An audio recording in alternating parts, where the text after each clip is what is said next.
Hello everyone, নতুন একটা mini ব্লগে তোমাদের সবাইকে স্বাগত। তো দেখতেই পাচ্ছ প্রত্যেক রবিবারের মতো এই রবিবারও আমরা বেরিয়ে পড়েছিলাম, আর ওয়েদারটা আমাদের একদম সঙ্গ দিয়ে দিয়েছে, একটু একটু করে হাওয়া দিচ্ছে, আর তখন সেরকমভাবে কোনো মেঘও নেই আর বৃষ্টি আসার কোনো চান্সই নেই। তাই ভাবলাম যে আর এই রকম ওয়েদারে তো যখন খুশি বৃষ্টি চলে আসছে, তার মধ্যেই একটুখানি সুযোগ পাওয়া গেছে বেরোনোর, তো সেটাকে আর বাদ দিলে চলে। আর ওই যে দেখো আমাদের কমপ্লেক্সের পাশে যে পেট্রোল পাম্পটা আছে, তো আমরা সেখানে চলে এসেছিলাম গাড়িটাকে একটু খাওয়াতে। তো গাড়িও খেয়ে দিয়ে নিয়ে খুশ হয়ে চললো আমাদের সঙ্গে এনজয় করতে। আর ব্যাস, রাস্তায় তো জ্যাম তো থাকবেই অ্যাজ ইউজুয়াল, এটা কোনো গাড়ির মেলা নয়, এখানে সমস্ত কিছু সিগনালে দাঁড়িয়ে আছে, আর এতটাই জ্যাম ছিল। আর সেদিনকে কিসের জন্য জ্যাম ছিল সেটাই বুঝতে পারছিলাম না, যে রাস্তা এতটাই ফাঁকা, শুধুমাত্র বাইককেই ছাড়ছিল, সমস্ত প্রাইভেট কারগুলোকে সিগনালে বা বাসগুলোকে আটকে রেখেছিল। তো কেন সেটাই বুঝতে পারছিলাম না, কিছুক্ষণ পরে জানতে পারলাম যে কেন আজকে এই অবস্থা। তো তারপর জানতে পারলাম যে কোনো একটা ভিভিআইপি পার্সন এখান দিয়ে পাস হবে, তো তাই কারণেই এত সুন্দরভাবে আটকে রেখেছে সবাইকে। তো আমরা কি করলাম, সাইডের রাস্তা ধরে আমরাও আস্তে আস্তে আস্তে আস্তে যাচ্ছিলাম। দেখতেই পাচ্ছ একদম পাশে আমাদের কি অবস্থা, সবাই আটকেই আছে, কিন্তু আমরা কি আর আটকে থাকতে পারি? আমাদের তো বিশাল মনে ফুর্তি, তো সেই কারণে আমরা দুজনেই তাড়াতাড়ি চললাম আমাদের জায়গায়। যেতে যেতে দেখি আজকে মনে হয় ইডেনে কোনো ম্যাচ প্র্যাকটিস হচ্ছে, সেই কারণে আজকে সমস্ত ইডেনের লাইটটা জ্বেলে রেখেছে। তারপর এখানে আসতেই মনে পড়লো যে হ্যাঁ, দুজনের একদিন তো ডিসকাস হচ্ছিল যে কিছু টুকিটাকি এখান থেকে নেওয়ার আছে, তো সেই জন্যই আজকে ও সেটাকে মাথায় রেখে এইখানেতেই এসেছে যে আগে এগুলো কিনে ফেলা যাক ঝটঝট করে। তো কিনবো কি, আগে রাস্তার অবস্থা দেখো, এখানটা আস্তে আস্তেই তো হাঁপিয়ে গেলাম, যে এত ভিড়, রবিবার ভিড় তো হবেই, এটাই স্বাভাবিক।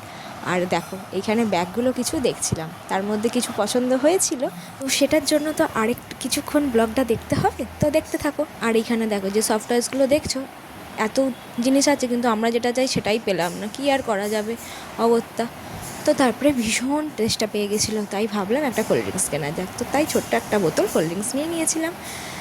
তো একটু গলা ভিজিয়ে নেওয়ার পরে একটু একটু খিদে খিদে লাগছিল, আমার তো কোথাও গেলে একটু খিদেই লাগে, তো সেই কারণে তো দেখো এখান থেকে একটা ম্যাঙ্গো শেক নিয়েছিলাম, এটাকেই দুজনে শেয়ার করে খাচ্ছিলাম। তো বেশিরভাগটা আমিই খেয়েছি, ওকে অল্প মাত্রই দিয়েছি, তো তাও আর আমার যেহেতু ফেভারিট তাই আমি একটু বেশিই খাবো, এটাই তো সবার জানা।